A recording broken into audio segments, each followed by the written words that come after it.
Një vendim gjyqësor i rëndësishëm në Norvegji ka hedhur sërish në qendër të vëmendjes familjen mbretërore pas dënimit të Marius Borg Høiby, djalit të princeshës së kurorës së Norvegjisë. Gjykata e Oslos e shpalli 29-vjeçarin fajtor për 2 raste përdhunimi, si dhe për dhunë në familje, duke i dënuar me 4 vite burg pas një procesi gjyqësor që zgjati rreth 7 javë. Sipas vendimit të gjykatës, një nga rastet e përdhunimit ka ndodhur në bodrumin e rezidencës së princit të kurorës. Megjithatë, Høiby u shpalli pafajshëm për 2 akuzat të tjera të ngjashme. Prokuroria deklaroi se viktimat në disa prej rasteve ishin të paafta për të dhënë pëlqim për shkak të gjendjes së dehur ose të pavetdijshmes pas festave.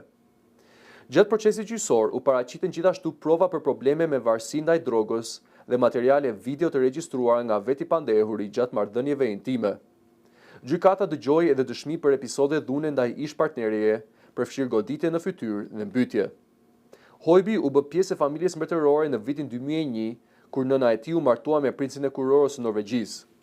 Rasti i tij ka shkaktuar një krizë të re për monarkinë norvegjeze, e cila tashmë po përballet me presion dhe kritika publike.